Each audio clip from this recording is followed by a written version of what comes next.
Inisip din ni Kikoro doon na ito pala ang pinakamalakas na anti-monster fighter ng Japan na si Gen Narumi. Sa sumunod na eksena, nagbabasa ng newspaper si Kikoro tungkol sa isang achievement ng Defense Force, at nagtataka siya kung nasaan si Mina. Napapaw tuloy si Kikoro at sa kasalukuyan pala ay assistant na siya ng commander ng first unit. Nang makita ni Narumi yung news sa smartphone niya ay nagalit siya sa gumawa noon dahil pinagmukha nilang si Mina yung tumalo sa kaiju na pinatumba niya dahil sa laki ng picture noon kumpara sa kanya. Nagte-trending na naman daw si Mina kahit siya naman talaga yung tumalo sa halimaw, kaya hindi daw ba ay nakakairita iyon. Binasa niya rin yung mga komento patungkol doon kaya ganang nakukuha na naman ni Mina yung lahat ng credit kaya sigurado daw na umiiyak na naman si Narumi, at napaka-cringy daw ni Narumi at dapat daw maging classy din yung mga commanders. Napatameme na naman tuloy si Kikoro doon dahil isang internet warrior yung pinakamalakas ng Japan. Nagring yung phone ni Narumi kaya napatanong si Kikoro kung kailangan niya ba yung sagutin o hindi, dahil kanina pa daw yun tumutunog. Okay lang daw yun sabi ni Narumi at malamang ay isa lang yung boring meeting kasama si Isao at Eiji na nagtititigan habang may seryosong mukha at pinag-uusapan ang trifling matters. Bakit niya naman daw kailangang pumunta sa isang hellhole of a place in the middle of the day? Biglang dumating dun si Eiji at sinipa siya ulit nito at sinabi na kailangan yun dahil trabaho yun. Sigh na lang si Kikoro habang umiinom ng tubig dun. Piningot ni Eiji si Narumi at hinayla na ito papunta sa meeting, kaya napatanong si Narumi kung ganun ba talaga kaimportante yun. Pinaliwanag naman ni Eiji na ang pag-uusapan nila dun ay tungkol kay Monster No. 8, kung saan napatitig dun si Narumi at nakuha nun yung atensyon ni Kikoro. Sa kabilang banda, nagpupush up si Kafka sa selda niya habang iniisip na 5 araw na ang nakalipas at wala pa din siyang nagagawang kahit ano. Inalala niya yung sinabi ni Isao sa kanya na ipakita niya yung usefulness niya, kaya napaisip siya kung ano yung kailangan niya dong gawin, at napagdesisyonan agad na gagawin niya yung kahit anong gusto ng mga yun para sa kanyang mga comrades na naniniwala din sa kanya. Biglang bumukas yung pinto kaya nagulat siya dun, at lumalabas na sinusundo siya ng ilang troop members at sumama daw siya sa kanila, kaya napaisip siya dun na eto na yung hinihintay niya. Pagdating naman nila sa chief's room, ay nabigla siya nang makatabi niya sa harapan ni Isao si Narumi. Noindang siya doon at napatanong sa isip niya na hindi ba ay commander ng first unit yung katabi niya, kaya nagtaka siya kung bakit nangyayari yon. Tinawag ni Isao si Kafka, at agad nitong sinabi na ina-assign niya ito sa first unit. Nagulat doon si Kafka, at pinaliwanag ni Isao na sa pamamagitan ng pagsasama ng halimaw na itinuturing na isa sa pinakamalakas sa kasaysayan, at ang pinakamalakas na anti-monster fighter, ay bubuo sila ng pinakamalakas na unit na kayang talunin ang anumang monster disaster. Binibigyan niya daw ng tsansa si Kafka na maipakita yung strength niya sa susunod na subjugation at makumbinsi silang lahat. Napatitig dun si Kafka at napaisip na ang pagiging kailangan bilang si No. 8 ay hindi yung eksaktong gusto niya, pero kinakailangan niyang mag-survive muna dun. Gayunpaman, nang tatanggapin niya palang yung sinabi ni Isao, ay agad na tumanggi si Narumi sa utos nun. Napalingon si Kafka dun, at maski sina Kikoro at Eiji ay napatameme dun. Pinaliwanag ni Narumi na sapat na naman daw yata yung presence niya para sa pinakamalakas na unit.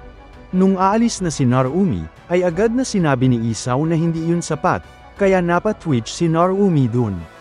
Ininform siya ni Isao na andyan si Kaiju No. 9 na kayang mag-transform bilang isang human, at nagtatago yun ngayon, at nandun din si Kaiju No. 10 na nagcommand ng sandamakmak na monsters para lang atakihin yung defense force, at malinaw naman daw na ibang-iba yung mga yun sa nakalaban nilang halimaw so far. Dagdag niya na araw-araw silang gumagawa ng advances para ma-overcome ang maraming monster disasters, pero patuloy pa rin daw nagkakaroon ang mga yon ng unknown evolutions. Pinoint niya kay Narumi na nangyayari ang mga catastrophe kapag nagiging mayabang sila dahil iniisip nila na kaya nilang harapin ang anumang bagay, at yung mga catastrophe na yun ay nangyayari in a way na malalim na sumisira sa kanilang common knowledge, at dahil daw doon ay kinakailangan din nilang umangkop at mag-evolve. Napatingin dun si Narumi, Kafka, at Eiji, at sigh na lang si Narumi at sinabi na ganung level pala ang faith ni Isao sa kanya. Tinitigan niya si Kafka at sinabi na magiging mas efficient yun kung gagawing weapon si Kaiju No. 8 para gamitin niya. Nabigla dun si Kafka, at maski na rin si Kikoro. Nang magsasalita pa lang si Isao ay biglang tinawag ni Kafka si Narumi at pinaliwanag na hindi pa siya pwedeng mamatay hanggat hindi niya na-fulfill yung bagay na kailangan niyang gawin.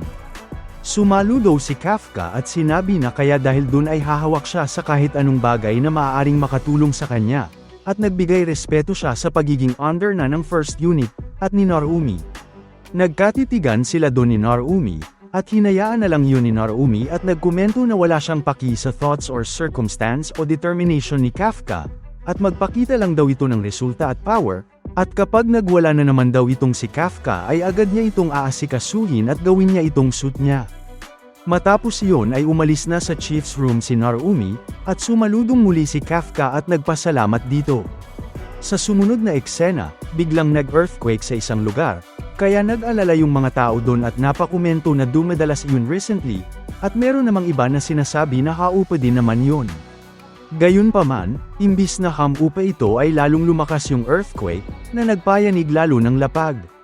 Nagsimulang masira yung mga daanan at mga building sa lakas noon, kaya takot na takot yung mga tao doon. Maraming buildings ang nasira dahil sa lakas noon, at lumalabas na may nagawang malaking butas sa gitna ng Shinagawa City. Takot na nagtataka yung mga tao kung ano yung nangyayari dun, at pagkasilip sila sa nagawang butas dun ay tila may mga mata silang nakita. Lumalabas na laman ng butas na iyon ang sandamakmak na insect-type monsters, at agad na nagsusugod ang mga iyon sa surface area. Habang nangyayari yun ay pumunta tayo sa base ng first unit, at kakatapos lang ng kanilang morning training. Pumped up si Kikoro dun at iniisip niya na wala siyang pwedeng sayangin na oras. At agad niyang pinuntahan si Narumi upang sabihin doon na yun yung araw na sasamahan siya noon sa one-on-one training. Gayunpaman, pagkabukas ni Kikoro ng pinto sa kwarto ni Narumi ay nakita niya itong nakabow position, kaya nagtaka siya doon. Kaya pala lumuluhod ito ay dahil nanghihiram ito ng pera kay Kikoro dahil hindi niya daw alam kung bakit nawala na bigla yung sahod niya na nakuha niya last week, kaya pinpoint out ni Kikoro na ang daming Yamazon product na binili ni Narumi doon. Nagalit naman si Kikoro dahil nanghihingi yung commander nila ng pera sa isang subordinate nito, kaya pinaliwanag ni Narumi na nanghihingi lang naman siya ng financial power, kung saan tumanggi si Kikoro at samahan na daw siya nito sa training. Biglang may nag-alarm na nakakuha ng atensyon nila, at dumating dun si AJ upang sabihin na oras na para magtrabaho. Sa sumunod na eksena, nag-suit up na sila at yung iba pang troops. Napakomento si Narumi na nasa kalagitnaan siya ng importanteng negotiation Matapos iyon ay pinangunahan na niya ang pag-move out ng first unit upang puntahan yung mga kaiju na lumabas sa Shinagawa. Maangas niyang sinabi na bubugbugin nila yung mga yon. Sa Shinagawa naman ay tumatakbo yung mga tao para sa buhay nila habang hinahabol ng higanteng kaiju na mukhang langgam. Habang nangyayari yun ay may nagbabalita na pinapaalalahanan yung mga residente sa lugar na umakto agad upang maligtas yung buhay nila at mag-evacuate sa designated shelter. Habang tumitingin sa mga smartphones nila yung mga tao doon, ay merong isang lalaki na merong daan na mas maluwag papunta sa R56 shelter kaya doon daw sila dumaan. Meron namang magkuya na naiwan sa gilid ng isang kotse, at napapaiyak na yung little sister dahil natatakot na daw siya. Kung saan sinubukan siyang i-comfort ng kuya niya at sinabi na siguradong paparating na yung first unit dun. Wawasakin daw ni Narumi yung lahat ng halimaw dun kaya wag silang mag-alala. Bigla naman silang may narinig na nabali sa gilid nila, at pagkalingon nila dun ay nakita nila ang isa sa mga halimaw, at nakatitig na yun sa kanila. Nang inig sa takot ang magkapatid, pero lakas loob pera ng kuya na tumayo at harangan yung kapatid niya. Paulit-ulit nitong inisip na dadating dun si Narumi habang kaharap ang higanteng halimaw na yon, at nang kakainin na sila noon ay natupad yung iniisip niya dun at dumating na dun si Narumi at agad na sinaksak sa likod yung kaiju. Agad na natalo yung halimaw dun at gulat na gulat naman yung magkapatid pero agad yung napalitan ng saya nang makita niya yung idol niya. Tinawag naman ni Narumi yung batang lalaki at sinabi na bilang punishment sa pagtawag sa isang honorable commander nang walang honorifics ay umuwi ito ng buhay at i-post sa social media ang mga katagang, "Commander Narumi so cool," gamit yung smartphone ng nanay niya ng 10 beses. Agad naman na sumang-ayon yung bata, at dinala na sila ng ibang troops doon sa ligtas na lugar. Matapos iyon ay tinanong ni Narumi yung platoon leaders niya na sina Kinashi at Miyaki at tinanong kung ano yung sitwasyon nila doon, at pinaliwanag ni Kinashi doon na nakumpirma nila na may 4 na monsters sa area nila at ini-expect nila na matatalo nila agad yon. Habang si Miyaki naman ay tapos na daw yung subjugation nila. Inutusan naman sila ni Narumi na unawain nila yung overall situation, at bigyang pansin yung safety ng citizens, at asikasuhin yung mga target base sa sitwasyon, otherwise ay i-maneuver nila yun sa subjugation sites. Sumang-ayon naman dun yung subordinate niya, at agad na nagsikilos. Tinawag niya naman si Kikoro at Kafka pero ang tawag niya kay Kafka ay Monster Number 8, at inutusan nito na i-exterminate nila yung lahat ng halimaw na papasok sa subjugation area. Dagdag niya na nakapag-evacuate na yung mga residente sa area na yun, kaya wag daw nilang pigilan ang lakas nila at magpakita daw sila doon ng resulta. Kita naman sa dalawa ang kanilang determinasyon na magpakitang gilas doon. Tinatagan ni Kafka at Kikoro ang loob nila para maipakita sa kanilang captain ang tunay nilang kakayahan. At bukod pa dito, ito ang kauna-unahang pagkakataon ni Kafka na ipakita kay Director General Iso ang kanyang real battle usefulness. Dumating na sa neutralization zone ang unang batch ng mga Kaijo kaya lumabas na si Kikoro para harapin sila. Bitbit ang kanyang giant axe. Binigyan ni Narumi ng order ang kanyang platoon leader na si Rinshi Nonoma na mag-provide ng backup kay Kikoro in case kailanganin. Pero meron na lang biglang tumalsik na kaiju sa harap nila at si Kikoro mismo ang responsible doon. Isang malakas na horizontal slash lang ang kinailangan ilabas ni Kikoro para tuluyang patayin yung kaiju. Nagulat ang ilan sa mga senior officers sa dinisplay na lakas ni Kikoro. Pero si Kikoro mismo ay hindi masaya sa sarili niyang performance level dahil sobrang nababagalan pa rin siya sa sarili niyang speed kumpara sa bilis ni Vice Captain Soshiro. At bukod pa doon, mas malakas rin ang puwersa ng atake ni Captain Mina kumpara sa kanya. Ito ang umiikot sa isip ni Kikoro habang pinapatay niya ang pangalawa niyang kaiju. Na-impress naman sina Narumi at Rin sa offensive efficiency na pinapakita niya at napa-cheer pa nga si Kafka. Tapos ay bigla na lang merong sumulpot na kaiju sa likuran ni platoon leader Rin kaya siya patuloy ang napagsabihan ni Hikaru. Mukhang medyo nairita si Rin sa yabang ni Hikaru pero ang totoo ay nagustuhan niya ang personality niya. Tinukso pa nga ni AJ at ng isa sa mga platoon leaders si Narumi dahil mas magaling pa ang new girl nila ngayon kumpara sa kung gaano kagaling si Narumi nung first year niya sa Defense Force. Pero, wala sa mood makipagbiruan si Narumi gawa ng strange encounter nila ngayong gabi. From time to time, normal lang na merong maliga na ant-type kaiju sa surface. Pero normally ay sa tunnels lang sila ni-encounter. Kaya ang eerie ng sitwasyon ngayon gawa ng sobrang dami nila na sabay-sabay lumitaw sa gitna ng city. Sobrang similar ito sa nangyaring pag-raid ng mga kaiju sa Takikawa Base a few months ago. Kaya hindi malabong meron ding isang intellectual na leader na sinusundan ng kaiju army na kaharap nila ngayon. Biglang may natanggap na report si AJ na nagsasabing may several kaiju na sa western region naman ng neutralization zone nakapasok. Si Kafka Habino naman ang kasama sa mga naka-assign sa area na ito. So now, it's his time to shine. Meanwhile sa temporary base ng kanilang headquarters, makikita natin na maingat na pinapanood si Kafka ng mga researchers at experts na dala ni Iso. Andito rin ang mga higher-ups nila na hindi sangayon sa desisyon ni Iso na i-spare ang buhay ni Kaiju number 8. At eto na, sa wakas ay dumating na ang unang ant-type kaiju na makakalaban ni Kafka. Gumamit muna si Kafka ng partial transformation dahil sa tingin niya ay hindi pa niya kailangan gamitin ang tunay niyang lakas sa ngayon. Inincorporate rin niya ang 1% power na nakukuha niya sa uniform nila para makatalo ng mataas at makapagsuntok ng malakas. Kaso mukhang walang epekto yung atake niya sa kaiju. Agad inatake nito si Kafka gamit ang bibig at napatalsik siya nito. Pero naka-recover naman din agad si Kafka mid-air bago mag-landing. Nagtataka ang mga higher-ups kung bakit hindi pa nagtatransform si Kafka into Kaiju number 8.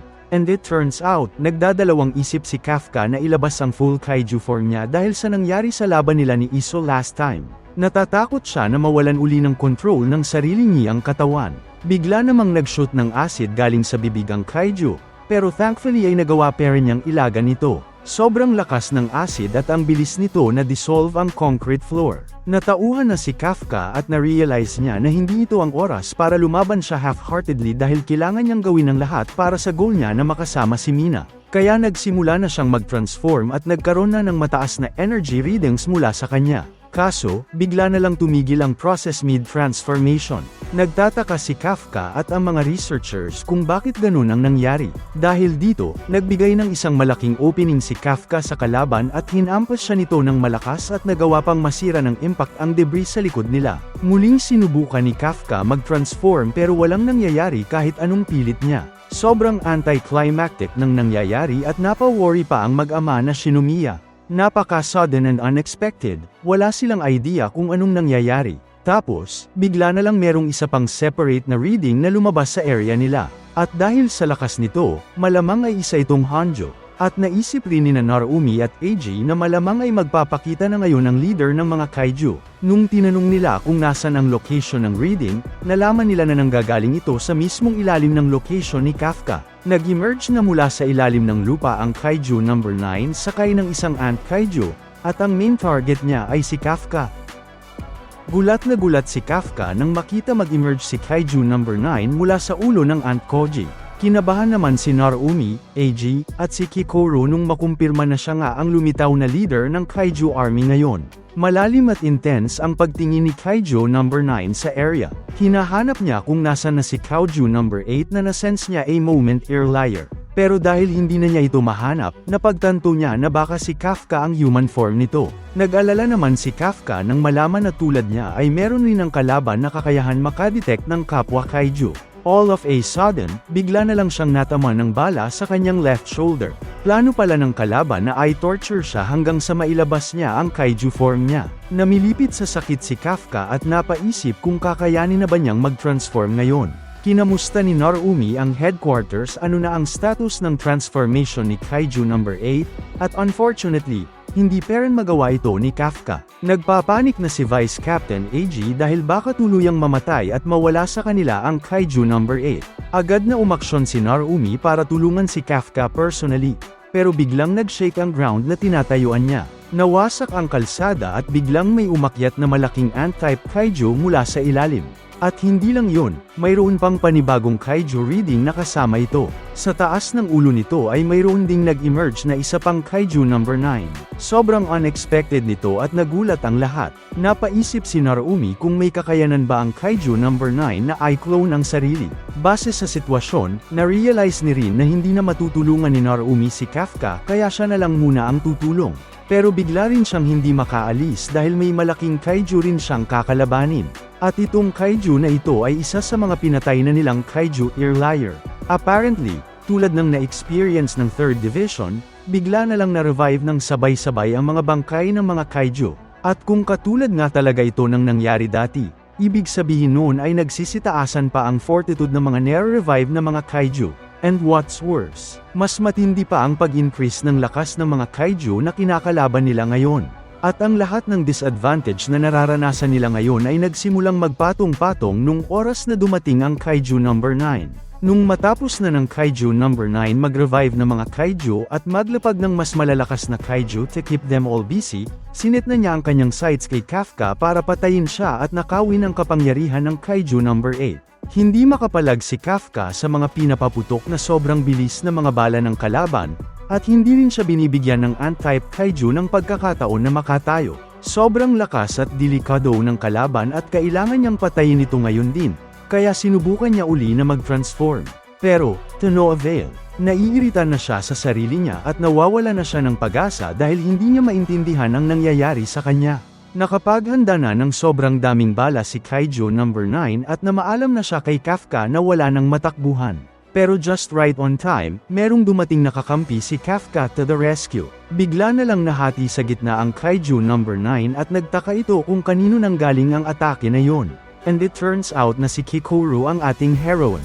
At bukod pa sa pagkahati sa kalaban ay napatumba rin niya ang ant-type kaiju na sinasakyan nito. Nakaramdam rin ng relief ang bugbog saradong si Kafka nung makita si Kikoro. Napaisip naman ang kalaban habang nagre-regenerate dahil parang familiar sa kanya ang babae. Pero sinabihan lang siya ni Kikoro na hindi na importanteng maalala niya kung sino siya dahil andito na siya para patayin siya ng tuluyan. Nagtitigan muna ng saglit ang kalaban na nagre-regenerate at si Kikoro na nagfo-focus. At bago pa makaalis ng silya si Isaw ay pinigilan na siya agad ni Itami. Alam niya na balak ni Isaw na i-deploy ang kanyang sarili sa laban gamit ang weaponized Kaiju No. 2 sa oras na mag-berserk uli ang Kaiju No. 8. Pero muling pinaalala ni Itami sa kanya na nababawasan ng ilang years ang lifespan niya sa tuwing ginagamit niya ang weaponized Kaiju. Inassure ni Isaw si Itami na hindi niya nakakalimutan ang fact na yun.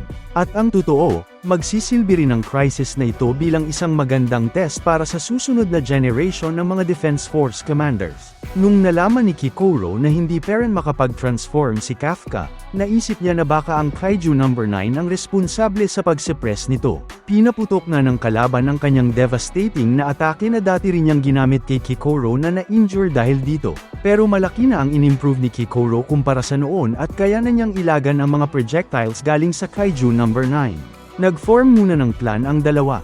Balak ni Kikoro na atakihin uli ng malakas ang kalaban at sa oras na magre-regenerate uli ito matapos masugutan ay dapat handa na si Kafka na muling subukang mag-transform. Maaari kasing magkaroon ng konting opening si Kafka makapaglabas ng kapangyarihan habang gumagamit ng energy ang kalaban sa pag-regenerate. Labag man sa loob ni Kikoro aminin kay Kafka, pero kailangan niya ang tulong ng Kaiju No. 8 para talunin ang kalaban. Kaya ngayon, sinimulan na nila ang assault. Hindi masaya ang kalaban na kalabanin silang dalawa ng mag-isa lang, kaya nag-split siya into two separate bodies na sobrang ikinagulat ni Kikoro. Nagpaulan na naman ng maraming bala ang kalaban sa dalawa. Nagawang i-parry ni Kikoro ang mga balang papunta sa kanya, samantalang si Kafka naman ay nagawang ilagan ang karamihan. Regardless sa experience ni Kikoro sa previous battle niya with Kaiju No. 9, nahihirapan pa rin siyang ma-predict ang moves nito. At habang nakikipaglaban, merong isang Kaiju na naghahandang mag-flank sa likod niya. Muling nagpaulan ng bullets ang kalaban, pero this time, nakafocus lang ang lahat ng bala papunta kay Kikoro na nahirapan ng umilag at mag-parry. Kaya, tinamaan siya sa stomach area. Napasigaw si Kafka sa sobrang pag-aalala kay Kikoro, lalo na't tina-target na naman siya ng kalaban sa susunod niyang atake. Pero in a blink of an eye, bigla na lang nakapunta si Kikoro sa harap ng mukha ng kalaban. Nagulat ito sa lakas, bilis, at resiliency ni Kikoro na hindi nahihirapang kalabanin siya. Sawa na si Kikoro sa mga previous losses niya kaya ngayon ay matatag ang loob niya na siya naman ang magiging tagapagligtas ng araw. Bagbog sarado ang kalaban sa kanya dahil sa extreme speed and power na dinidisplay niya. Kitang-kita rin ni Itami na ang laki ng in-improve ng kanyang skills. Nagawa pa nga niyang makumpara si Kikoro sa nanay niya na kamukang kamukha niya at dati ring isang formidable na Defense Force officer. At ang pangalan ng nanay niya ay Hikari Shinomiya. Siya ang dating 2nd Division Captain ng Defense Force. Para siyang isang tunay na Valkyrie makipaglaban dahil siya rin ang user ng weaponized Kaiju No. 4.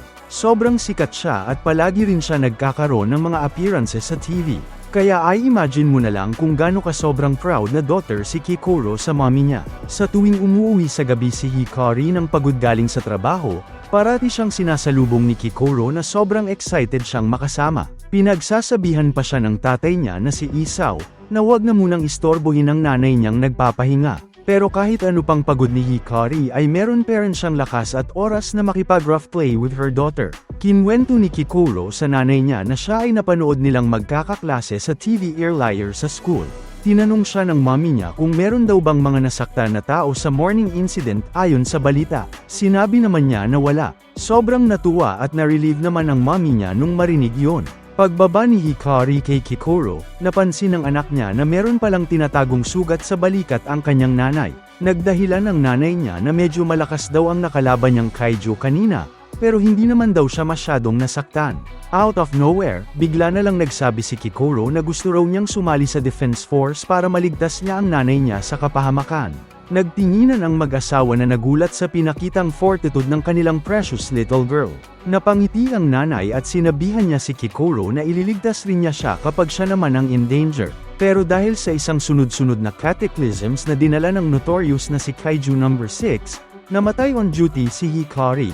Nagmourn ng buong bansa at ang lahat ng nagmamahal sa kanya. Kung hindi dahil sa sakripisyo niya ay tiyak na mas marami pang namatay na mga tao sa kamay ng Kaiju No. 6. Punong-puno ng pagsisisi sa sarili si Kikoro at tinatawag niya ang kanyang sarili na isang sinungaling dahil hindi naman niya nagawang iligtas ang nanay niya sa kapahamakan. Sinubukan niyang iyakan ang daddy niya for some comfort, pero nung nakita niya ang intense na pent-up anger sa mga mata ng daddy niya, pinigilan na lang niya ang sarili niya na umiyak. Habang kasalukuyan niyang nilalabanan ng Kaiju number 9, naalala niya ang huling pangako niya sa nanay niya na bilang kapalit ng failure niya na iligtas siya ay patuloy siyang magpapalakas para siguraduhin na wala siyang mapapabayaan na kahit isang tao na mapapahamak, at hindi siya makakapayag na may comrade na mamamatay sa kahit anong misyon na kasama siya. Ang memories ni Kikoro tungkol sa nanay niya ang nagbibigay sa kanya ng lakas na lagpas pa sa kanyang limit. Nakapagbigay siya ng sobrang lakas na horizontal slash pero nagawa itong ilagan ni Kaiju number 9. Kaso merong problema, tinarget si Kikoro ng Ant Kaiju sa ilalim na naghanda ng mga explosive bullets kaya wala siyang matatiyuan at nalagay siya nito sa delikadong sitwasyon. Pero buti na lang ay meron pa ring natitirang lakas si Kafka para masweep ang kalaban at ma-out of balance. Naligtas niya si Kikoro, pero ang kapalit nun ay lalo niyang na-injure ang kanyang left leg. Pero sapat na kay Kikoro ang saglit na moment na yon para makarecover at maanda ang kanyang next move, ang Squadron-style axe technique number 6, Darume Dropper. Effective ang technique na ito na naglalabas ng multiple side slashes from top to bottom na parang tornado. Matapos ay sinigawan na ni Kikoro si Kafka dahil oras na para muli niyang subukan na mag-transform into Kaiju number 8 habang kailangan pa ng kalaban mag-regenerate ng medyo matagal. Kaso nung sinubukan na niya muling mag-transform, biglang na-transport ang kanyang consciousness sa isang realm sa loob ng kanyang mind kung saan kasama niya ang Kaiju na pumasok sa katawan niya. Nagulat siya dito at bigla na lang siya binigyan nito ng isang vision kung saan nakapag-transform siya successfully. Pero hindi maganda ang kinahatnan nito. Bigla na lang niyang nakita na kakapatay lang niya kay Kikoro. At pagtingin niya sa likod, nakita niya ang mga bangkay ng mga comrades and friends niya. At pagbalik niya sa human form niya, nakita niya na merong blood on his hands. Muling naging isang failure ang attempt niya na mag-transform into Kaiju number 8. Pero ngayon, alam na nila na hindi si Kaiju number 9 ang nagsusuppress nito, kundi ang sarili niyang nararamdaman na takot. Dahil hindi gumana ang plano nila, nakapag-regenerate na ang kalaban at agad na nakapaghanda ng dalawang malalakas at malalaking explosive bullets. Tig-isa si Kafka at si Kikoro. Parehas silang hindi nakailag at nasira nito ang giant axe ni Kikoro na ginamit niyang pangsangga ng bala, habang tinanggap naman ni Kafka ang full force ng attack. Binanggit ni Kafka kay Kikoro na na-realize na niya ang tunay na dahilan kung bakit hindi siya makatransform.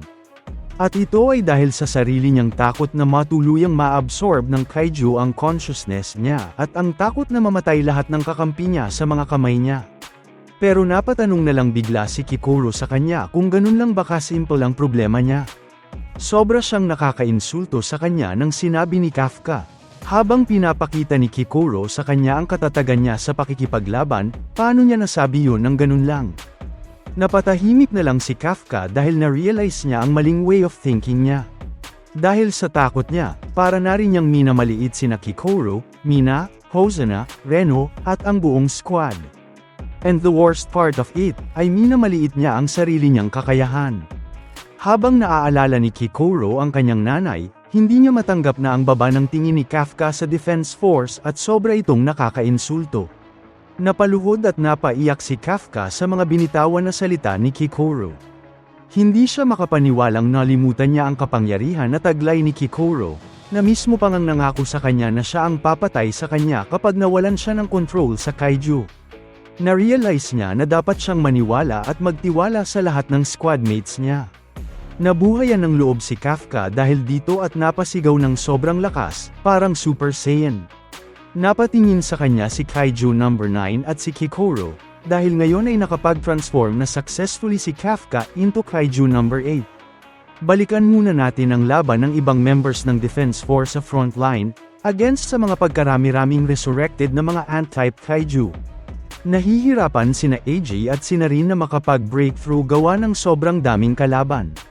Pero at least, nabalitaan na nila mula sa neutralization zone na nakapag-transform na sa wakas si Kafka. Ayon kay Narumi, dahil dito ay oras na para mag-move on sila sa phase 2 ng operation. Habang nag-question naman si Rin kung tama ba ang desisyon nila sa pagpapadala kay Kikoro papunta kay Kafka. Sa wakas ay nagkaharap na ang duo ni Kafka at Kikoro laban sa Kaiju number 9. Tama ang hinala ng kalaban na si Kafka nga ang Kaiju number 8. Biglang sumigaw ang kalaban na parang may dalang sonic wave at nagawa nitong i-resurrect ang Kaiju na tinalo ni Kikoro kanina lang. Pero mas malala pa ang talagang nangyari, dahil ngayon ay may lumabas pang mga bagong pakpak ang na-resurrect na Kaiju. Nag-evolve na naman ang kalaban sa mas malakas na uri at mukhang namamroblema na si Kikoro. Pero bigla na lang nagpasalamat si Kafka sa kanya at sinabing medyo wala pa rin siyang tiwala sa sarili niya. Pero ang importante ay wala siyang duda na mapagkakatiwalaan niya ng buo ang mga squadmates niya. Meho pa cute pa sumangayon si Kikoro. Pinakiusapan muna siya ni Kafka kung pwede bang siya na ang bahala sa lahat ng mga ant-type kaiju na na-resurrect. Sumangayon naman sa plano si Kikoro, pero binalaan niya ng pabiro si Kafka na dapat matalo niya ang kaiju boss, dahil kung hindi, si Kikoro mismo ang papatay kay Kafka. Confident naman na nag-respond si Kafka dito at tumakbo na siya ng diretso patungo kay Kaiju number 9, habang nagpo-provide si Kikoro ng cover fire para sa kanya. Tuloy-tuloy lang nag-sprint si Kafka papunta sa kalaban na nagawa pang magton. Sinabi pa niya na mas malakas na siya ngayon at mas mahirap na rin i-penetrate ang kanyang balat. Pero walang pakialam si Kafka sa mga pinagsasabi niya at diretso lang siyang sumusugod. Naglabas ng dalawang higanteng cannons ang kalaban at tinutok niya ito directly kay Kafka para patayin siya. Pero in a blink of an eye, bigla na lang napunta si Kafka sa kabilang side at makikitang hawak-hawak na niya ang core ng kalaban. Sa sobrang bilis ng atake niya ay nagdulot pa ito ng malaking butas sa katawan ng ant-type kaiju. Ikinagulat naman ni Kaiju number 9 ang mabilis na pangyayari. Kaso nga lang, yung nagmamay-ari pala ng core na hawak ni Kafka ay galing lang pala sa sinasakyang ant kaiju ni number 9. Nagpakita ng cockiness si Kafka at sinabi niya sa kalaban na alam na niya ang tunay na location ng kanyang core na nasa loob rin ng ant kaiju. Hindi makapaniwala si number 9 na figure out agad ito ni Kafka kaya agad siyang nagpaulan ng maraming atake dahil sa kaba. Pero sinuntok lang ni Kafka ang lahat ng bala na papunta sa kanya, no sweat. Na-realize rin niya na hindi pa pala niya nagagamit ang buong power ng kaiju na nasa loob niya. At ang Ironet pa nga nito sa totoo lang, dahil sa oras na nagawang eye control ng kaiju sa loob niya ang katawan niya at dito pa niya mas natututnan kung paano gamitin ang sarili niyang katawan ng mas mabuti. Kaya ngayon sa duel ng dalawang numbered kaiju ay kitang-kita ang newfound strength ni Kafka. Sobrang bilis pa niya lalong kumilos gamit ang booster sa ilalim ng kanyang talampakan at halos instant rin siyang nakakapag-flank sa kalaban. Inakala pa ni number 9 saglit na na-predict niya ang moves ni number 8, pero pagtira niya ng isang straight shot ay bigla na lang nakapaglip pataas sa ere si Kafka. Sunod nito ay ginamit niya ang mga boosters sa paa niya para bumaba with intense force papunta directly kay number 9.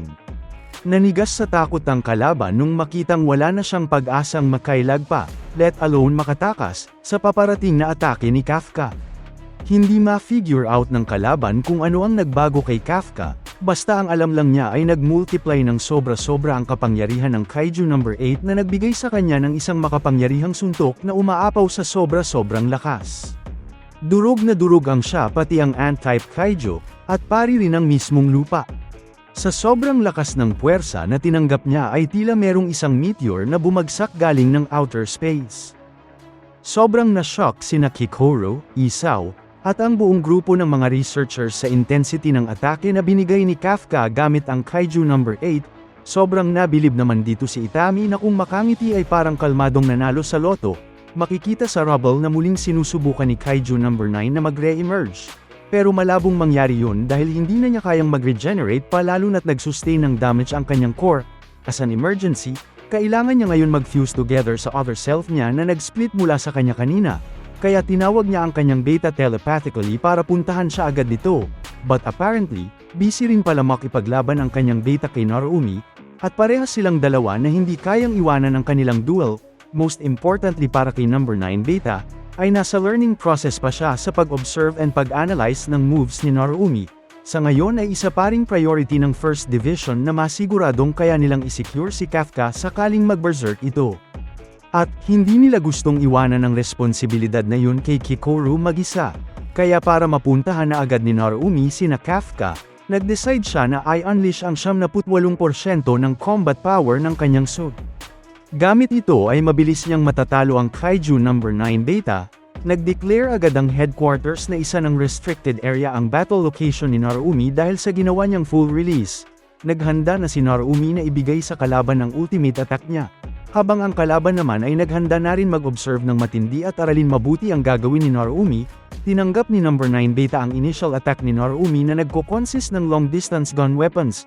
Sunod nito ay nagpaulan pa ng mas maraming bala si Narumi sa kanya habang hinahaluan ng attack sequence ng mga close-range slashes.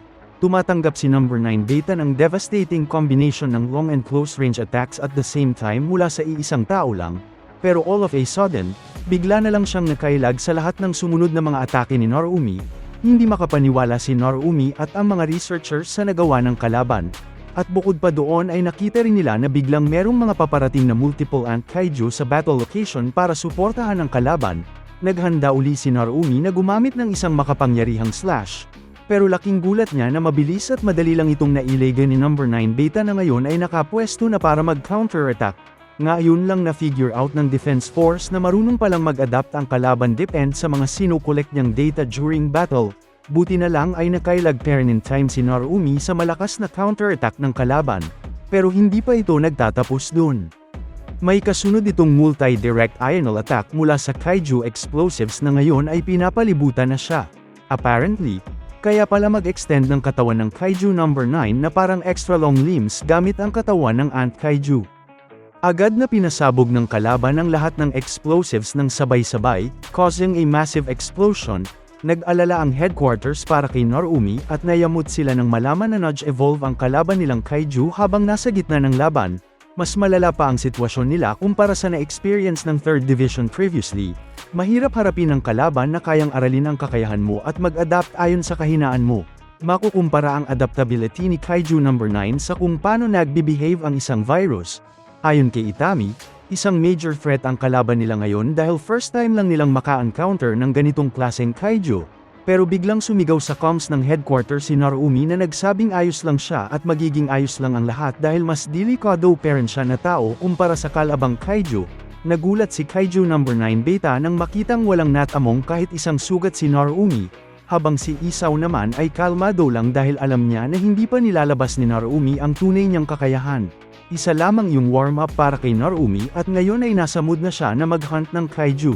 Merong nag-imit na kakaibang figure sa mga mata ni Narumi na tila isang cross o kaya naman ay isang 4-leaf clover. Natakot ang kalaban sa ipinakitang mga mata ni Narumi.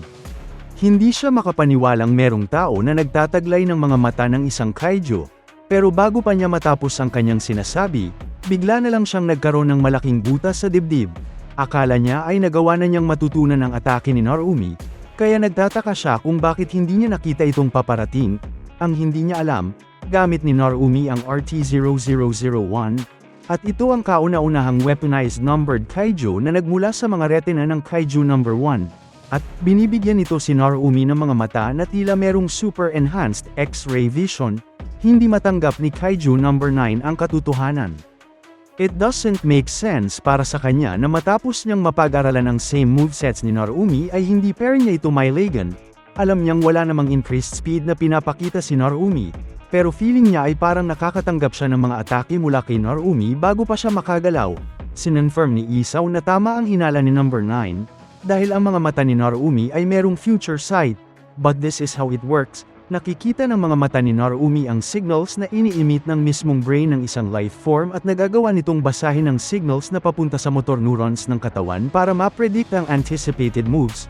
Ayon sa early historical records ng Defense Force, isang sobrang nakakatakot na kalaban ang Kaiju No. 1 dahil sa unavoidable attacks nito. Dahil sa power nito na ngayon ay nasa kamay na ni Narumi, kaya niyang makita ang singular point na pinanggagalingan ng lahat ng signals papuntang motor neurons. Kaya madali lang niyang nahahanap ang location ng core ng kalabang kaiju. Nataranta na si Kaiju No. 9 dahil wala na siyang sapat na oras na aralin uli ang galawan ni Narumi. Ginamit na ni Narumi ang Squadron-style bayonet Tekkenki No. 2/Salvo. Isa itong komplikadong teknik na may powerful combo ng slashes at bullets na madaling nakakawasak at dismember ng katawan ng mga kaiju. Muling nahati ang buong katawan ni No. 9 Beta habang nagpapakita ng confidence at composure si Narumi at si Isao. Naglabas pa si Narumi ng isa pang series of spinning slashes para tapusin ang tuluyan ang kalaban in a very cool manner. Matapos nito ay nag-announce na ang headquarters na successful na sina Narumi at Kaiju No. 8 sa pag-exterminate kay Kaiju No. 9. Dahil natalo na ang Hanjo, sunod-sunod na ring namamatay ang mga nag-revive at nag-evolve na mga nagkalat na ant-type Kaiju. At, nag-celebrate na ang mga Defense Force officers. Balak palang ipaalala ni Isao sa lahat na hindi pa tapos ang laban. Pero bago pa siya makapagsalita ay inunahan na siya ng daughter niya na sabihin sa comms nila na wag muna silang mag-celebrate dahil meron pang mga natitirang mga Yojo na kailangan pa nilang ubusin agad. Na-amaze si Isao sa ipinapakitang natural leadership at fortitude ng daughter niyang si Kikoro. Na-recognize rin ito ni Itami at sinabing kitang-kita rin niya ang improvements ni Kikoro. Sinabi naman ni Isao na pati si Narumi ay nagpakita rin ng improvements. In fact, palagi raw siyang nagugulat sa mga pinapakitang talents and growth ng younger generation, palagi kasi nilang nasusurpass ang kanyang expectations. Kahit si AG ay meron ding opinion sa kanilang success. Bilib na bilib rin siya dahil nagawa nilang matalo ang kalaban kahit na dalawang Hanjo ang nakaharap nila. And to top it all off, nakip nila sa minimal ang kanilang casualties. Naubos na rin nilang lahat agad ang mga Yojo at dito na-realize ni AG na ito ang vision ni Isao na gustong bumuo ng makapangyarihan na division ng Defense Force na kayang gawin ng lahat. Nag-transform na si Kafka back to his human form, at nagkatinginan sila ng kaibigan niyang si Kikoro. Dinaan nila sa isang fist bump ang kanilang mutual joy sa matagumpay na misyon. Nagsalita na si Isao sa comms at in-address niya ang tatlong heroes ng battle na sina Narumi, Kafka, at Kikoro, at sinabing, "Well done." Nagulat si Kikoro sa narinig niya at pagtingin niya kay Kafka ay binigyan rin siya nito ng thumbs up of approval. Bihira lang makarinig si Kikoro ng compliment galing sa tatay niya, kaya namula ang mukha niya at halos maluha siya sa saya. Nagbigay na ng order si Isao sa kanila na siguraduhin safe na ang area para ma-secure ang safety ng mga residents. Habang naghahanda na ang officer sa next order, nag-contemplate muna si Narumi dahil meron siyang nararamdamang masamang kutob. Naalala niya ang mga narinig niya na sinabi ng kalaban kay Kafka kanina. Madaling intindihin kung bakit gusto ng kalaban patayin ang Kaiju No. 8, pero ang dahilan kung bakit gusto niyang nakawin ng kapangyarihan ng ibang Kaiju, hindi niya maintindihan kung ano ang tunay na motibo ng kalaban tungkol dun. Habang sinusubukan niyang i-analyze ang mga salita ng kalaban, bigla silang nakatanggap ng emergency comms mula sa headquarters. Out of nowhere ay bigla na namang merong Kaiju reading sa kanilang area. Tapos ay biglang nagsalita ang Kaiju Corps ni No. 9 Alpha na tinalo na ni Kafka at sinabing may oras pa siyang makapag-clutch move. Nasayangan siya sa sarili niya dahil hindi niya nagawang patayin si Kaiju No. 8. Pero, kaya pa raw niyang makamit ang pangalawa niyang goal na makanakaw ng Great Kaiju Power. Nagtaka si Kafka kung ano ang ibig sabihin niya doon. Tapos, biglang nakarinig si Kikoro sa comms ng panic mula sa base ng headquarters. It turns out na meron pang isang katawan si Kaiju No. 9 na buhay pa at mag-emerge na lang ito bigla sa loob ng base HQ kung nasaan si Isao. Siya ang bago niyang target ngayon dahil nandito ang weaponized Kaiju No. 2 at ang nag-iisang compatible user nito. Nung oras na sinabi ni Kaiju No. 9 kay Kafka ang kanyang secondary goal, na-realize ni Kafka na diversion lamang talaga ang lahat ng nangyaring mga laban dahil ang tunay na main goal ni No. 9 ay ang makuha ang Kaiju power ni No. 2 na nakay Isao. Kaya ang version ng Kaiju No. 9 na nag-appear sa HQ base ay ang tunay na main body niya. Agad rin niyang ni-report kay Narumi ang na-figure out niya. Humarurot ang dalawa papunta sa headquarters dahil na-realize nila na decoys lang ang mga nakalaban nila at nasa delikadong lagay na ngayon ang buhay ni Director General Isao Shinomiya. Sa isang iglap lang ay bumaliktad into intense worry ang kaligayahan ng daughter niya na si Kikoro, na nagmadaling puntahan ng tatay niya. Kitang-kita sa mga mukha ng mga personnel na nasa HQ ang takot at kaba, kaya nung nagbigay na si Isao ng order na mag-evacuate ang lahat, agad silang tumakbo. Pero habang nagsisitakbuhan ang mga tao, tumira ng isang malakas na bala si Kaiju No. 9 at meron itong matatamaan na mga tao. Sobrang lakas ng impact nito pero walang nasaktan sa kanila. Dahil mabilis na nakarating si Isao to the rescue gamit ang case ng Kaiju weapon bilang shield, Nung na-figure out ni Isaw na ang weaponized Kaiju number 2 pala ang tunay na pakay ng kalaban, tinawag niya si Itami at ang isa pang high-ranking official niya na may eye patch na nagngangalang Nag-Izaka, at sinabihan sila ni Isaw na siguraduhin nilang makapag-evacuate ang lahat ng ligtas habang hinaharap niya ang kalaban ng mag-isa. Ayaw pang makinig ni Nag-Izaka nung una dahil gusto niya sanang tulungan si Isaw. Pero natauhan din siya nung sinabihan siya ni Itami na magiging problema lang sila kapag nakisali pa sila sa laban. Ngayon, binuksan na ni Isaw ang case na bitbit niya at mula dito ay nilabas na niya ang weaponized Kaiju number 2. Habang nag-uunat na ng mga buto si number 9, sinabi niyang hindi siya makapaniwalang Ambulis lang natalo ng beta at ng gamma niya na ang equivalent ay ang previous weaker version niya. Naalala ni Isaw ang goal niya na makabuo ng isang division na magiging sobrang lakas na kakayanin nitong matalo ang lahat ng kaiju na makakalaban sa future. Pero hindi niya inaasahan na naging ganito kalaki ang scale ng evolution ng kalaban. Kaya sinimulan na ngayon ni Kaiju number 9 at ni Eyasaw ang kanilang duel. Nagbitaw ng straight right punch si number 9 at nagbitaw naman ng straight left si Isaw at nag-flash ang mga kamao nila. Nagdulot ito ng isang explosion na nag-emit ng malakas at maliwanag na ilaw. Pinagmadali na ni Itami ang evacuation para walang madamay na personnel sa intense na laban. Napansin rin niya na mas malakas pa ngayon ang Kaiju number 9 kumpara sa report na natanggap nila dati galing sa 3rd Division. Ganun pa man, sa tingin niya ay kakayanin pa rin ni Isaw sa kanyang current state na makaharap ito. Biglang nakaland ng isang malakas na suntok si number 9 kay Isaw at napabaon pa siya nito sa lupa. Nag-alala ng matindi sina Itami at Nag-Izaka nang makitang duguan si Isaw sa pagkakawasak ng kalaban sa kanyang buong kaliwang braso. Napatanong ang Kaiju number 9 sa sarili niya dahil mukhang sobra-sobra ang nilakas niya.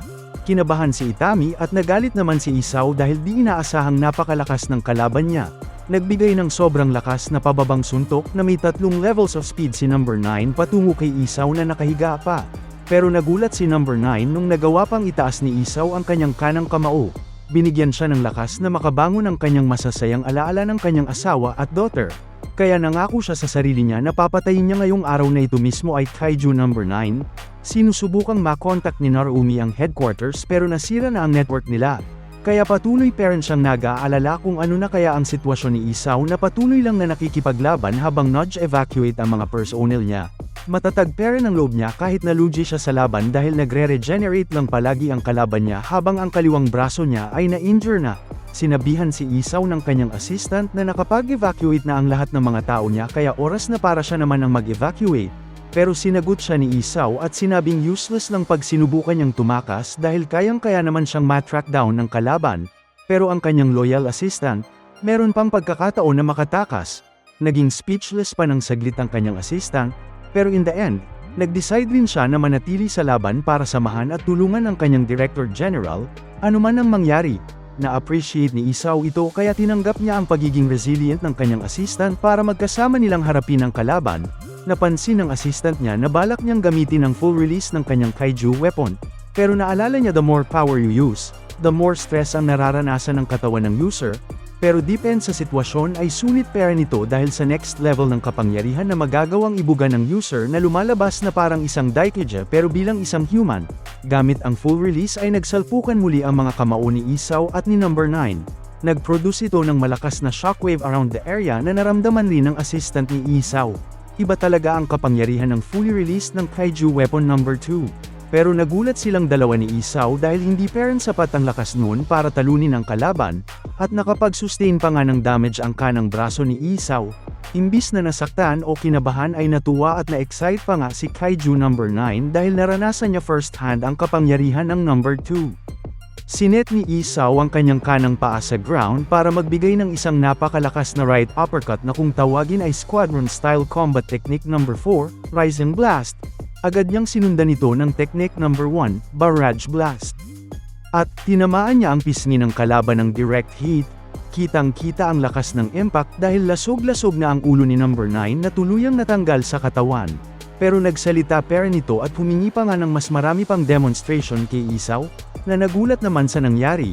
Sunod ay nagpalitan ang dalawa ng mga suntok at nagpaulan ng mga atake sa isa't isa. Dahil masyadong malakas ang kalaban, ginawa ng assistant ni Isaw ang pag-bypass ng circuits ng kanang braso ni Isaw para makapaglabas ito ng mas malakas pang power. Pero may problema si Isaw. Sa bawat suntok na binibigay niya ay mas nare-realize niya na hindi na siya kasing lakas tulad ng dati sa kanyang prime years kung kailan side by side pa siyang nakikipaglaban kasama ang asawa niyang si Hikari. Habang nakikipagbakbakan ay bigla siyang nakaramdam ng intense pain. Meron siyang nasustain na chest damage at humina pa nga lalo ang power output niya dahil dito, kaya inactive agad ng assistant niya ang recovery mode ng suit. Tuloy-tuloy pa rin ang pagpaulan ng kalaban ng mga suntok kay Isaw na naipit on the defensive, pero hindi makakip up ang recovery na nagagawa ng kanyang suit kumpara sa damage na natatanggap. Kaya kinausap ni Isaw ang kanyang assistant gamit ang kanyang pangalan na Kuruso. Kailangan nilang maging matatag para magkasama nilang papatayin ang kalaban nila ngayon lalo na't malabo nang makarating pa on time ang kahit sino para matulungan sila. Oras na para ilabas ang full offensive power nila at ipagpaliban ang defensive capabilities ng suit dahil ikamamatay lang rin naman nila ang pananatili on the defensive mode.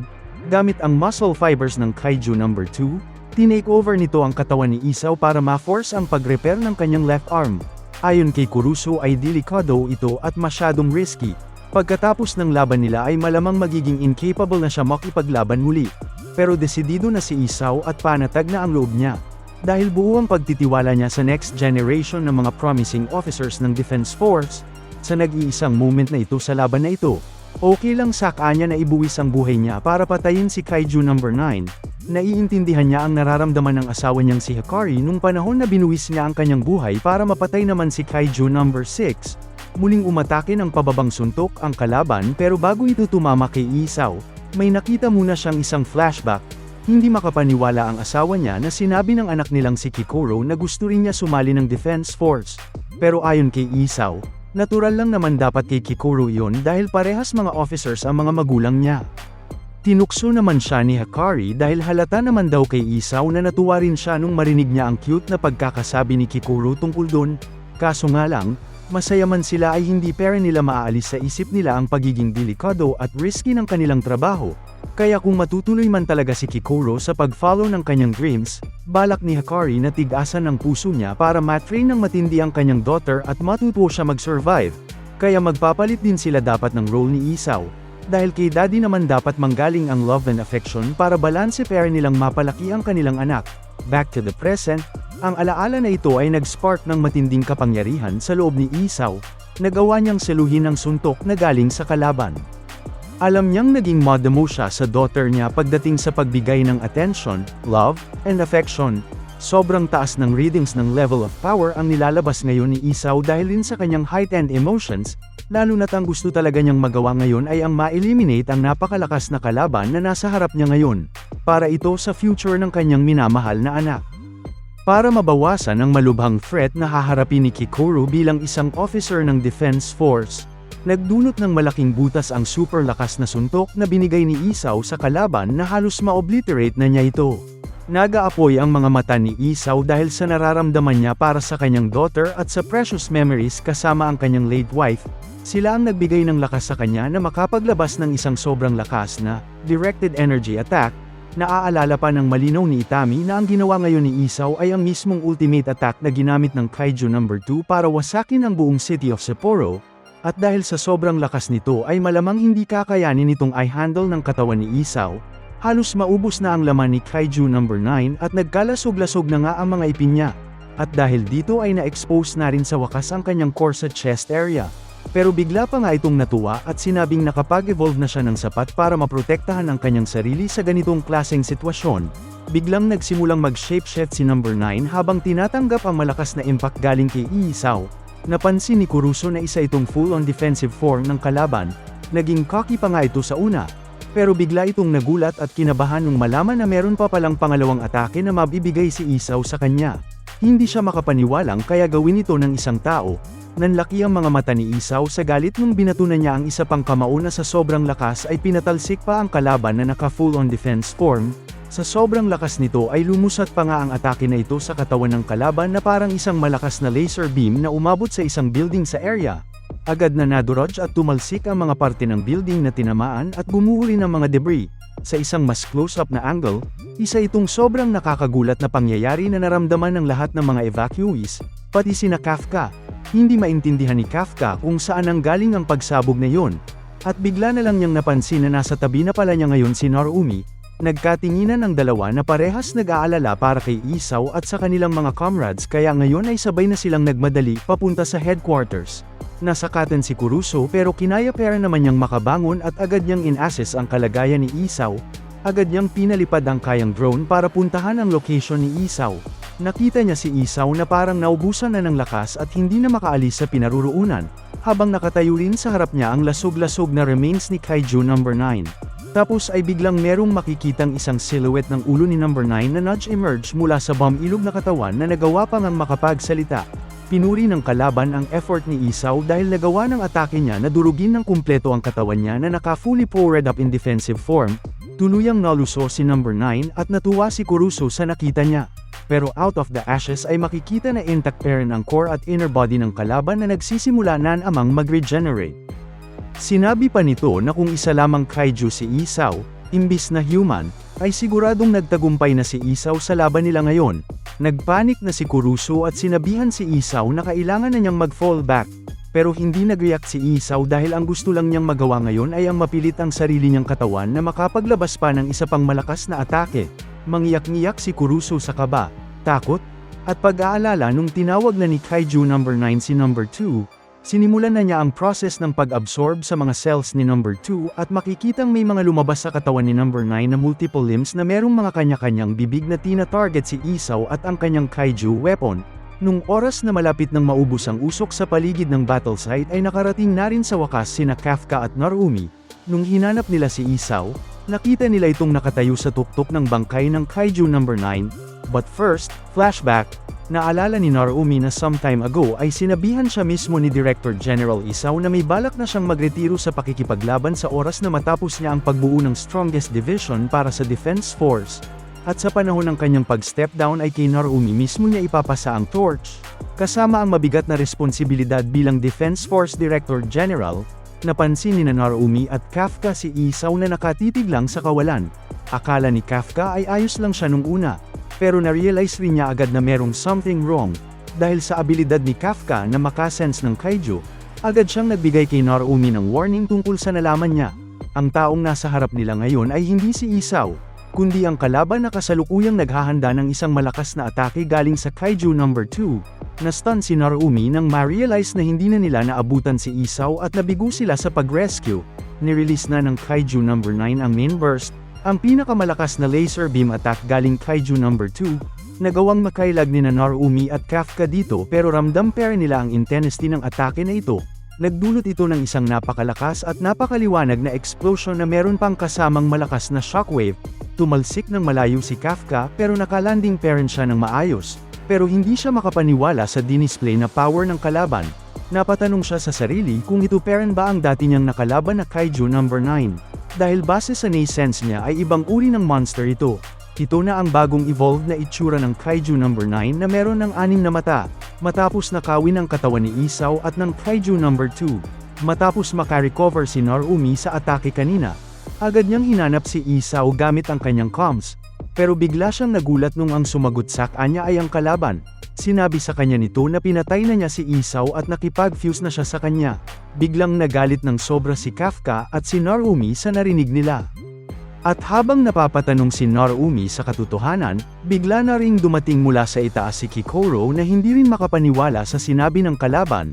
Bilang ang dogther ni Isaw, hindi yun matatanggap basta-basta ni Kikoro. Kaya, pinaputukan niya ng malakas ang kalaban. Nagulat si Kafka na kasama na pala nila sa laban si Kikoro, na nagulat rin nung biglang tinransform ni Kaiju No. 9 ang kaliwang parte ng mukha niya pabalik sa mukha ni Isaw, para ipakita kay Kikoro na hindi siya nagsisinungaling. Hindi may pinta ang gulat sa mukha ni Kikoro at wala nang magawa si Kafka para iligtas siya sa karumal-dumal na balita. Habang naghahanda uli ang kalaban ng isa pang main burst ay sinugod siya ni Narumi na inactivate na ang kanyang foresight na powers, habang tinatanong kung ano ang ginawa niya sa kanyang mentor. Ginamit ni Narumi ang inescapable attack niya sa kalaban na alam na ito ang atake na ginamit kanina sa kanyang beta. Seryosong-seryoso na sa laban si Narumi kaya agad niyang ginamit sa kalaban ang Squadron-style Bayonet Technique No. 1, Eruption Slash. Sa laban na ito, alang-alang kay Isaw ay nangako siya na hindi niya hahayaang makatakas si Kaiju No. 9. Ano man ang mangyari, sisiguraduhin niya na siya mismo personally ang papatay sa kalaban. Tapos ay bigla na lang humingi ng paumanhin ng kalaban dahil kailangan na raw niyang sumibat. At makikita natin ito na naglabas ng 4 na pakpak ng parang isang langaw, para makalipad paalis. Hindi makapaniwala si Narumi na nagawa pa nga nitong magpaalam bago magtangkang tumakas. Nagdahilan ng kalaban at sinabing meron kasi siyang nararanasang mga di-nais na side effect sa tuwing kakatapos lang makipag-fuse. Na-disappoint naman si Narumi at bigla na lang mabilis na naglaho at nakatalon directly above ng kalaban. Isang sobrang lakas na inescapable diving attack ang binigay niya sa kalaban na hindi niya papayag ang makatakas.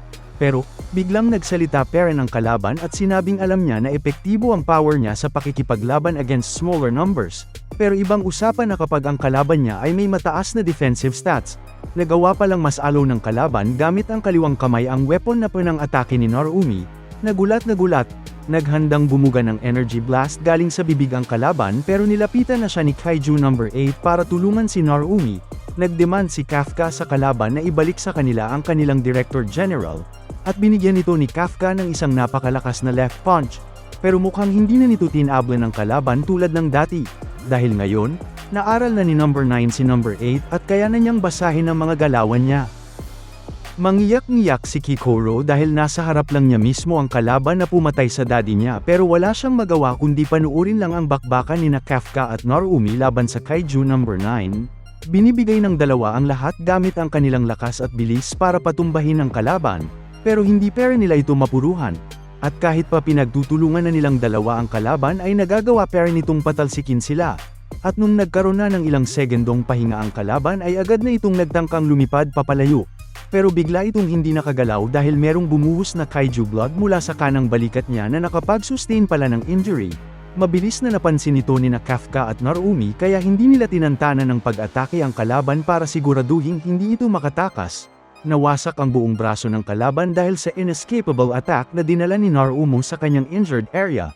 Malaking bawas sa defense stats niya ang adverse effects ng newly fused body niya na hindi magawang makapag-harden. Malaking problema ito sa kanya lalo na't kaharap pa niya si Kaiju number 8 na kaya siyang talunin gamit ang mga suntok na winawasak ang katawan niya. At bukod pa doon ay masigasig na pinipigilan siyang makatakas. Sobrang emotional nga yun ng laban dahil kakamati lang ni Isao at alam ni Kafka na mahirap para kay Kikoro na tuluyang maulila. Si Kafka rin mismo ay sobrang apektado at sobrang galit sa nangyari. At dahil dito ay nakapagbigay siya sa kalaban ng isang sobrang makapangyarihang right hook na nagawang wasakin ang katawan nito. Isa pang problema ng kalaban ay hindi siya makapag-regenerate ng maayos kaya iniisip niyang mabuti kung ano ba ang dapat niyang gawin para makatakas on time. Ang dami na ng sugat at injuries ang na-accumulate ng katawan ng Kaiju number 9 at isang final push na lang ang kinakailangan ay connect ni Kafka at Narumi para tuluyan siyang ma-exterminate. Pero mukhang meron pa siyang isang move na nakareserba sa ganitong sitwasyon. Nag-charge siya ng malakas na puwersa mula sa kanyang core na sa sobrang intense ay agad naramdaman ni Kafka at Narumi. Pag-release niya nito ay naglabas ito ng isang napakalakas na AOE attack sa paligid. Umabot rin ang puwersa nito sa malayo kay Kikoro, na nag-alala para sa dalawa niyang kasama. Ngayon ay nakalipad na ang Kaiju number 9. Pero ang kapalit ng atake na yun ay nagkalasog-lasog ang buong midriff niya at ang natira na lang sa kanyang katawan ay ang ulo, torso, at pakpak. Na-reach na niya ang kanyang limit at muntikan pa nga niyang masayang ang bagong kuha niyang katawan ni Isao. Kaya laking gulat na lang niya nang makitang na-survive ni Kafka at Narumi ang malakas niyang atake na yun. Pero bago pa siya matapos nung dalawa ay nakaisip pa siya ng kanyang clutch next move. Nag-split ang kanyang ulo into 2 at sabay itong nag-charge ng energy blast sa tig-isang bibig. Nakita agad ng foresight ni Narumi na ang dalawang China charge niyang long distance attack ay naka-target kay Kurusu at kay Kikoro na hindi ganun kalayo sa area nila. Agad pinuntahan ni Narumi at ni Kafka ang dalawang target para iligtas sila mula sa paparating na atake. Nilabas ni Kaiju number 9 ang left eye ni Isao habang iniinsulto ang instinct ng mga humans na iligtas ang buhay ng kapwa. Matapos ay nagpaalam na siya kay Kafka gamit ang buong mukha ni Isao. At habang lumilipad sa ere ay sinabi pa nga niya na sa susunod nilang pagkikita ay sisimulan na niya ang pagdating ng era ng mga kaiju. Naglaho na si Kaiju number 9 at sa kasamaang palad ay nabigo si Kafka, Narumi, at Kikoro sa pagligtas kay Isao at sa pagpatay sa kalaban. Tahimik lang na nakatayo ng malungkot sina Kafka at Narumi na at least ay nagawang iligtas ang buhay ni Kikoro at Kurusu. Di matanggal ni Kafka sa isip niya ang last words ni number 9 na nagre-resonate sa isip niya. Sobra niyang kinaiinisan na ang kapal ng mukha ng kalaban na ginamit pa ang mukha ni Isaw habang sinasabi ang mga yun. Kaya, napasigaw na lang siya sa sobrang galit. Isang malaking defeat ang naranasan ngayong araw ng buong Defense Force, pero hindi pa tapos ang gyera kaya kailangan nilang maging matatag. Matapos ng 2 araw ay in-announce na sa publiko ang tragic fate na natamo sa pagkamatay ng Director General ng Defense Force in the line of duty. Isa siyang tunay na hero na marami ng buhay ang naligtas for more than 30 years of public service, kaya siguradong magdadala ito ng matinding grief sa lahat ng tao, lalong-lalo na sa kanyang organisasyon kabilang ang buong 1st Division, 2nd Division, 3rd Division, at 4th Division. Umattend ang lahat sa funeral service ni Isaw at hindi makapaniwala si Itami at Nagizaka na wala namatayan sila ng isang napakagaling na general at matalik na comrade. Si Itami ang nag-lead ng military funeral firing ceremony at nagiyakan ng lahat para kay Isaw. Pero habang isinasagawa ang ceremony, merong isang tao na naiwang mag-isang nagmumukmok sa loob mismo ng opisina ng late Director General. Hindi magawang umattend ni Kikoro sa sobrang lungkot na nararamdaman niya ngayon. At naiintindihan ni Kafka na sobrang hirap ng pinagdadaanan na pagkaulila ni Kikoro ngayon. Pinuntahan ni Captain Narumi si Kikoro sa opisina para tanungin siya kung sigurado ba siyang gusto niyang umabsent sa funeral service ng kanyang tatay. Pero ang sagot ni Kikoro ay naglabas lang siya ng sama ng loob dahil sa pagiging useless niya. Una sa lahat ay hindi man lang niya naabutan pang buhay ang kanyang tatay na nilabanan ang kaiju at masyado rin siyang mahina para maligtas ang tatay niya. Nalungkot rin si Narumi sa sinabi ni Kikoro na tila nakarelate pa nga siya sa nararamdaman niya. Sinisisi ni Kikoro ang kanyang sarili sa pagtakas ng kalaban pero sinabi ni Narumi na hindi niya dapat sisihin ang kanyang sarili. Pero nagulat siya nung biglang nagsalita ng seryoso si Kikoro. Habang punong-puno ng maraming mixed feelings ay umiiyak na sinabi ni Kikoro kay Narumi na gusto niyang maging mas malakas pa. Sigurado si Kikoro na buhay pa ang consciousness ng kanyang tatay na natrap sa loob ng katawan ng Kaiju number 9. At sinabi niyang magsisimula lamang siyang mag-mourn para sa tatay niya kapag na-neutralize na ng Defense Force ang kanilang kalaban. Matapos magmukmok ay humingi siya ng tawad sa pag-absent niya at sa failure niyang makontrol ang kanyang emotion sa harap ng kanyang captain. Naiintindihan ni Narumi ang katatagan ng kalooban ni Kikoro kaya sinabihan niya ito na ang importanteng bagay lang para sa kanya ang magpalakas ng husto para sa panahon na muli nilang makakaharap ang kalaban ay magiging halos kasing lakas na siya ni Kikoro. Nangako siya na ituturo niya kay Kikoro ang lahat ng tinuro sa kanya ni Isaw. Tulad rin ng dati, results lang ang tanging hinahanap niya sa kanya. Tinanggap ni Kikoro ang mga salita ni Captain Narumi at sumangayon, habang si Kafka ay makikita nating nudge eavesdropping sa labas lang ng office. Sa mga mata ni Kafka ay kitang-kita rin na buo ang loob niya na magpalakas pa para sa muling pagkikita nila ng Kaiju number 9. Pero merong isang bagong concerning na problema siyang daladala, merong maliit na parte ng kanyang kanang kamay ang mukhang permanente ng naging parte ng kanyang Kaiju form. Hindi niya muna pinansin ito dahil ang mas importante niyang goal ngayon ay ang siguraduhing mabugbog niya si number 9 sa susunod nilang pagkikita. Sa sumunod na eksena, pumunta tayo sa pinangyarihan ng sagupaan ng Defense Force laban sa mga Ant Kaiju, at nagsimula na ang Monster Sweepers Inc. na linisin ang mga labi noon. Nagkomento si Toko na masyadong matigas yung shells ng mga yun at hindi nakakayanin ng gamit nilang chainsaw.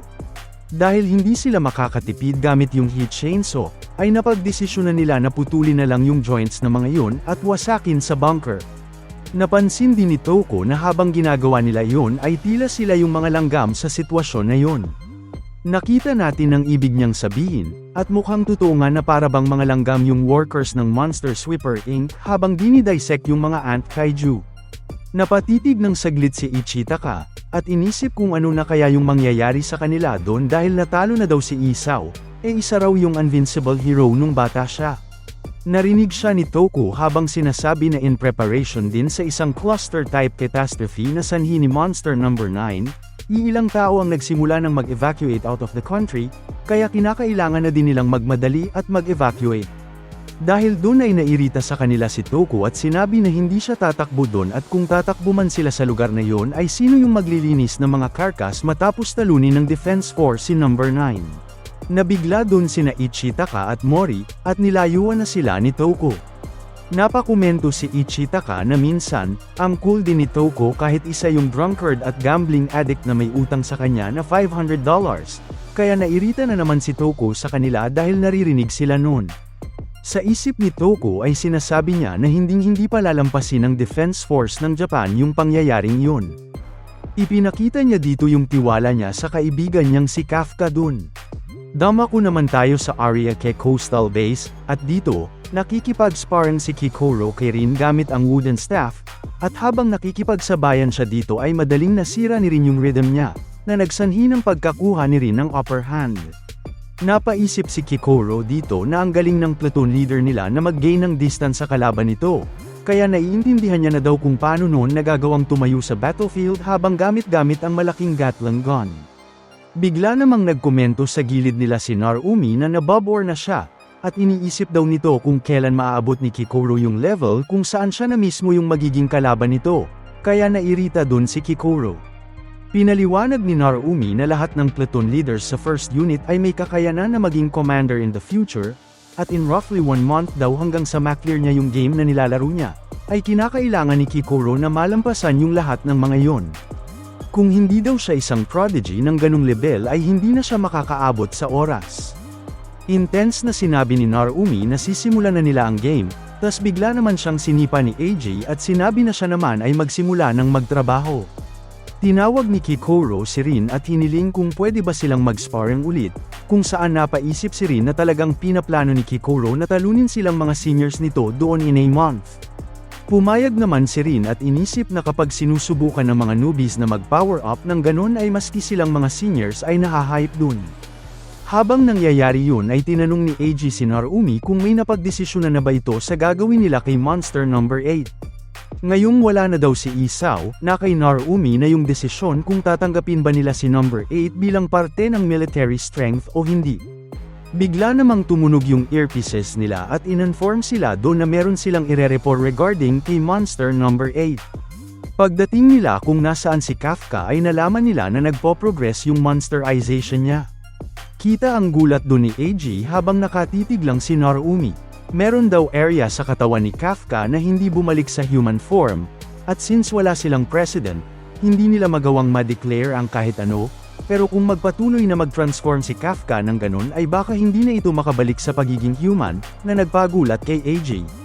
Sa sumunod na eksena, nasa rooftop si Kafka at nakaupo siya dun, at sinabi sa isip niya na marahil alam na ng Defense Force yung tungkol sa kamay niya at inisip niya kung hahayaan pa rin siya nila na makipaglaban regardless. Inisip niya na ayaw na nang makita yung mga comrades niya na nasasaktan, kaya napagdesisyonan niyang tatalunin niya si No. 9. Bigla namang dumating dun si Narumi at umupo yun sa tabing bench. Tumahimik ng saglit habang nagpapakiramdaman sila dun, at di nagtagal ay nagsalita si Narumi at sasabihin niya na daw agad dun yung point niya. Hindi niya daw pwedeng panatilihin si Kafka sa Defense Force, at alam naman na daw yata ni Kafka yung dahilan kung bakit. Kung patuloy na mag-transform si Kafka ay may chance na hindi na siya makabalik sa pagiging human. Hindi niya daw pwedeng hayaan ang isang tao na nasa ganung sitwasyon na palabanin. Wala namang nagawa dun si Kafka at sinabi na sabi niya na nga ba. Pero nung iniisip niya kahit na ba ganun yung sitwasyon niya ay biglang sumiga si Narumi na keeping that in mind, ay may sasabihin pa siya kay Kafka. Biglang hinawakan ni Narumi yung damit ni Kafka at sinabi nito pahiramin niya sila ng kanyang lakas. Kita naman yung pagkabigla ni Kafka sa kanyang mukha, at nanlaki ang kanyang mga mata. Sinabi ni Narumi na sino bang may pake kung tuluyang maging monster si Kafka. Ang kailangan niya lang namang gawin daw doon ay patayin siya kapag dumating na yung oras na yon. Pero wala daw siyang pake tungkol doon, at ang gusto niyang gawin ay patayin si No. 9 kahit ano pang gawin niya. Hindi daw ba ay ganun din yung naiisip ni Kafka dun? Sinabi niya na ang tunay nilang mga damdamin ng pagsisisi ay maaari lamang maintindihan ng mga taong tulad nila na naroon sa eksena na yun. Sigurado daw na hindi paghinto ang magiging sagot doon ni Kafka. Inabot ni Narumi yung kamay niya, at sinabi naman ni Kafka na meron siyang lugar na ine-aim na maabot. Nilampasan daw ng chief nila yung lahat ng Kumo kontra at kinonekta nun ng path para sa kanya para maabot niya yung goal na yun. Matapos yun, seryoso siyang pumayag sa gusto ni Narumi at sinabi na handa na siya. Napatitig sa kanya doon si Narumi at habang naglalakad palayo, ay pinasama siya nito sa kanya at sinabi na from here on, ay sila naman ang kikilos. Sa Takikawa naman sa Tokyo, pumunta tayo sa base ng Defense Force dun, at nasa room number 36 si Hoshina dun at tila may kinakausap ito. Sa wakas daw ay gising na yung kausap niya at mukhang nahimbing yung naging tulog nito. Lumalabas na yung kausap niya dun ay yung natirang uli ni Kaiju number 10, at inilagay pala nila ito sa isang incubator. Tinitignan ni Hoshina intensely ang halimaw na umatake sa mga soldiers niya sa 3rd unit.